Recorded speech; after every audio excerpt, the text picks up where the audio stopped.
Welcome to People Love Process. Once you have final brand asset files set up and organized to make usage easier for your client, you want to lay out and design a brand style guide. I have two tiers of brand style guides I want to show you. They're both structured in much the same way, but the first tier is a very simplified format I provide for small business clients or independents, and it explains usage and will help them to manage and use their brand assets I created for them without making the process overtly complicated. Now, the first one I'm showing you is called Shadow Meter. Now, the individual behind this brand, this was formerly a product of his that I branded for his tech company, but he's gone on and moved on to new work and sold that tech business. But he retained the rights for this product, and now he's moving it out into the open source market to help other coders. And so I provided him with a simplified guide because he's not a commercial business. This is something he does because he's passionate about what he does. So usually design a cover like this that kind of reflects the nature of what the entity, or in this case, the software encoding for Shadow Meter, it's threat detection software and analytics. And so this represents the cover. This shows all the assets I create. I don't include RGB in either of my my brand style guides. I just mention it that those assets are provided in the overall file. So if they need RGB, they'll find the equivalent in the brand asset files I provide with the style guide. So this shows the vertical, the horizontal, the secondary, playing off the word shadow, and the meter aspect, and the character brand mark himself. We also provide the black and white. Now, in this case, I didn't even provide a spot color because he's never going to use spot color. He might use the process to print out stuff, but he's just going to need the RGB for on-screen graphics, black and white, so on and so forth. So this would be a good example of a simplified one, just a total of 4 pages long, not very complex at all. Let's take a look at another one. This one is still simplified, but a little more complex because the business is bigger and it involves more moving parts. So this is a tattoo shop in Germany. So once again, I encapsulate the cover, usually take a reversed format of the brand assets, and then use a visual narrative, in this case, photography of a tattoo shop, use the brand coloring, and it just makes for a more captivating cover.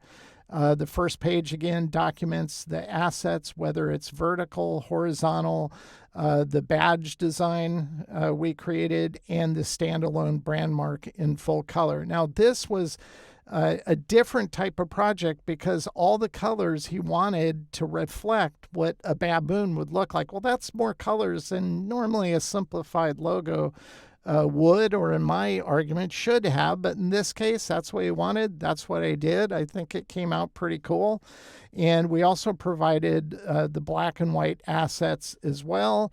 This is another case where we didn't provide spot. They had no need for spot and all the black and white. We also provided additional assets like the reverse versions to work in one color on a dark or colorized photographic background, and the brand mark itself in full color with the halo shape to work on a dark or colorized background. Now, we also developed for this client brand patterns utilizing the brand mark. So here's a tone-on-tone type one. This one I really love. I'd love to get a lounge shirt with material printed like this. That'd be epic. And here's another one in full color. So a lot of fun, but this was the extent that I went for this client. So not overly complex. Some clients are larger. And the next brand style guide I'd like to show you is a more comprehensive one. I usually provide this format to my clients who run Larger companies or run businesses with multiple locations and understand how to manage a brand properly, or employ a brand manager or marketing director who handles it for them. So let's take a look at that. Oregon Wild, again, this is the cover. I usually use a reverse asset. Here's the photograph you've seen showing up in other contexts. We're using it on the cover here. The first page that it goes to after the cover is kind of the mission statement or the brand narrative to kind of set the tone for who they are and what they want to do. And that's what this page does. And then the next one, we jump right into the brand colors. And so I'm defining the brand colors shown here. And these all align with the universal color system, the Pantone bridge books that we went over. And it showcases the process, the spot, and the RGB and hexadecimal equivalents, along with the secondary brand colors as well. So it's what you want to kind of document in the style guide, because everything after this is what you can and will utilize these colors. The next one is I go into the categories of files. I provide CMYK process files. This is for offset printing. Can also be used in a digital printing context now too. And all these assets in total, including all the primary, the badge, the iconography, all provided in CMYK. I organize the spot. So again, all the resources provided in spot color. Think physical ink, all the resources for the primary brand logo assets and the badge and the iconography. And I provide all the same assets in black and white as well.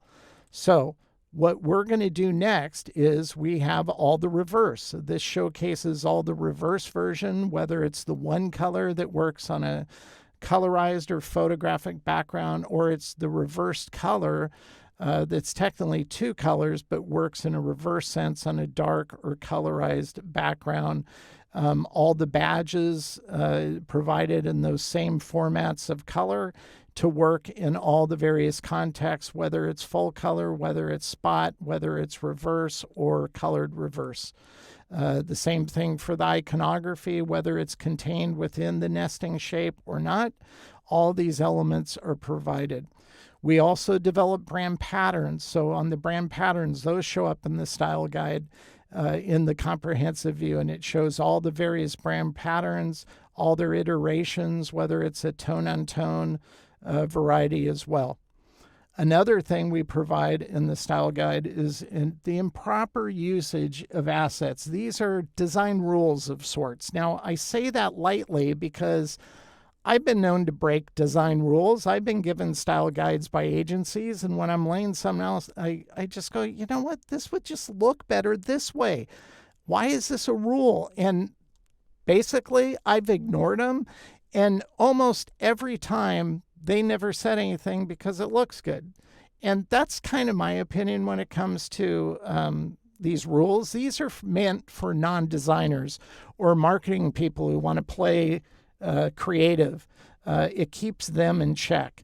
And so I have simple ones. A lot of these are so obvious, but they're only obvious to a designer who's been doing it for any amount of time.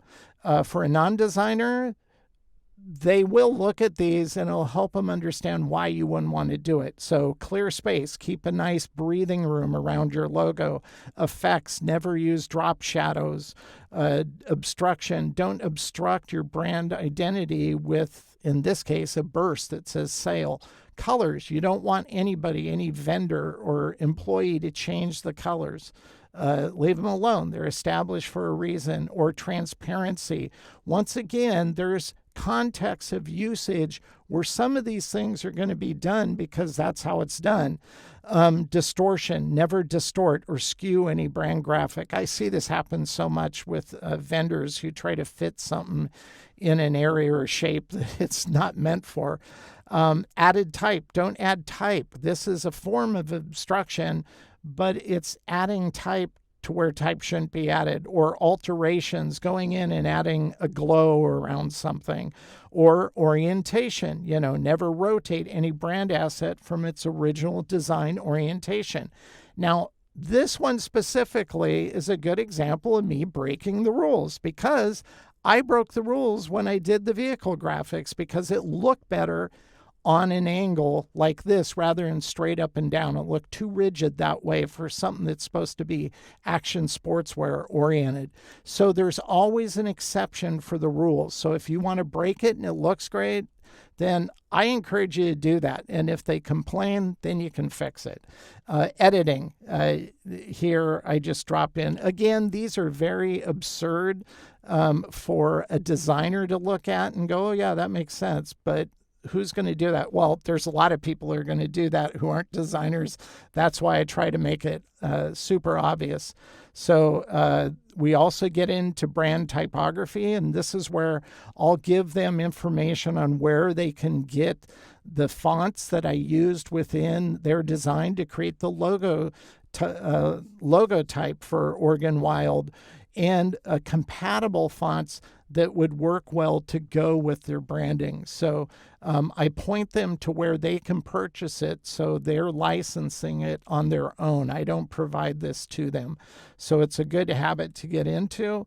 And on the back cover, I kind of summarize it using another reversed asset, reinforce them with their domain, and always get a nice little plug in there because that's always a good thing. Over the years, I've been given brand style guides I thought were absurdly rigid. So if I design something I think looks better, I tend to ignore the rules. Remember, the vehicle graphic I designed, I ignored the orientation rule that I established in the brand style guide because in that context, it looked great. So I think that's something to keep in mind as a designer working in this industry. In general, having a brand style guide will help a business prevent misuse of their brand assets by employees and vendors alike, mostly vendors. It will also ensure a company's brand identity remains intact as they move forward using all the assets in their brand system. A brand style guide could be viewed as a rule book for documenting the best practices and usage of brand assets in order to retain the continuity of the company's visual identity. And as always, thank you so much for watching the content on the People Love Process channel. I really do appreciate those who post comments and share it with their friends. And as always, I hope this content helps you to improve your own creative process.